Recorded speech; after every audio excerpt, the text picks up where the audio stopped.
William Samuel Ruto kotach akobo report noton nebune task force nekakimuch kekwai asikobit kochikil akobo yautik chotok chebo kanyalilet nebo kergeindo anan gender based violence ole niton ko committee anan ko task force nekoimuch kosuldaen chikilisiet ak kakwautik chenyolu kisuldaen asikobit kekirinda yautik chebo kanyalilet notok nebo kergeindo. Akot kunoton ko koimuch kotach President William Ruto report noton en committee anan in task force ne koindochin notok nekieng kasarage ko kirubeiwotab Chief Justice noton ko Nancy Barasa ole kokimuch kisuldaen chikilisiet en counties tugul 47 chebo emoni. Akot kunoton ko arorutik chemiten en report noton koboru kole miten barakut missing yautik chebo kanyalilet noton nebo kergeindo en emet nebo Kenya, missing ko chotok chetinye lagok che tibik, kwonyik ak lagok che werik. Akot kunoton koboru kora report noton kole miten barakut missing kanyalilet notok ne ketokyin biik chotok che kwonyik ingionien ak chotok chebo muren. Akot kunoton kakomuch komong'e President William Samuel Ruto akoyomis kole wendi ine korobe eun akobo arorutik chemiten en report noton asikobit keker kele kakimuch keib kakwautik chebo kirindaet nebo kanyalilet nebo kergeindo en emoni.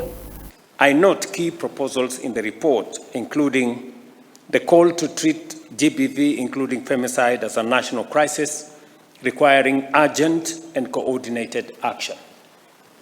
Recommendations for strengthened prevention, investigation, and prosecution, including specialized capacity within our law enforcement agencies.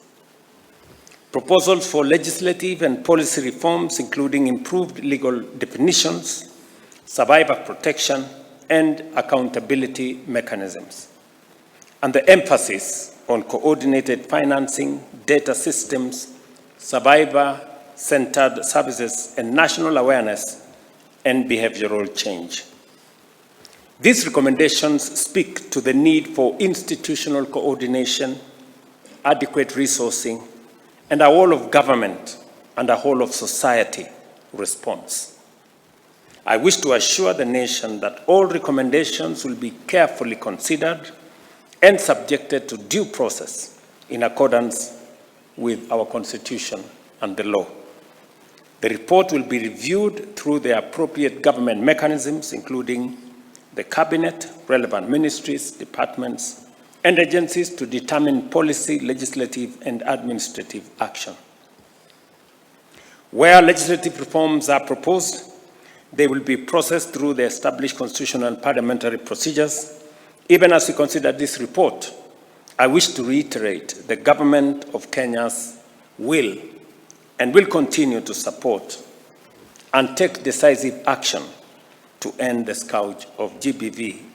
Ageng'alale notok nebo ng'echeret nebo task force noton ko Dr. Nancy Barasa komwa kole koimuch konyor kokwangi ine missing akobo yautik chemiten barakut missing chotok chebo kanyalilet noton nebo kergeindo ako kakomuch kokochi kursi serikali koker kole kaimuch koib kakwautik chebo chokyinet asikobit keityi ako anan asikobit kisuldaen arorutik chemiten en report nekoimuch kotach President William Samuel Ruto. Ng'alalutik chekaimuch kotach inendet anan minister in ministry nebo kergeindo en emoni noton ko Anna Wendo Cheptumo ne kamwa kole nyolu keker kele kakimuch kerib imanda noton nebo kipkosobe asikobit keker kele kakimuch keityi magutik chebo President William Samoei Ruto anan serikalitab Kenya Kwanza en kasari anan noton nebo keker kele kakimuch keityi manifesto missing ko en korwotitoet noton nebo serikali nebo ketokyigei kekanapta uchumi nebo emoni kiyonien emotinwek kikotestai missing ko noton nebo emetab Singapore.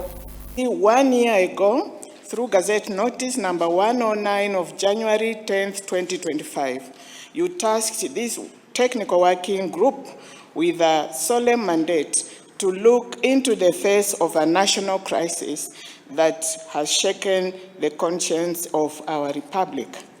The escalating scourge of gender-based violence, GBV, and the brutal killing of women, girls, now widely recognized as femicide.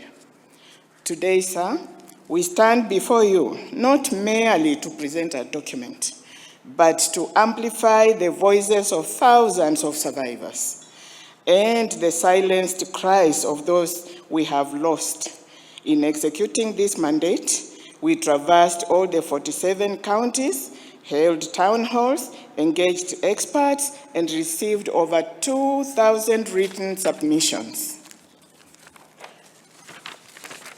What we found, sir, is a nation in pain. but also a nation demanding action. Where we go to every function, whether it is church, whether it is a school, whether it is any function, we will be speaking about it because we need our country to be safe. We need our women and girls to be free. We need our boys and girls to enjoy the leadership of His Excellency the President. I want to agree with you, Chair, that the only way to Singapore is to support the work the President is doing through the building of affordable housing, the markets, but we will not enjoy working in those places unless we do away with GBV. And Ako yan at ang chitap ko lintin kakagimus.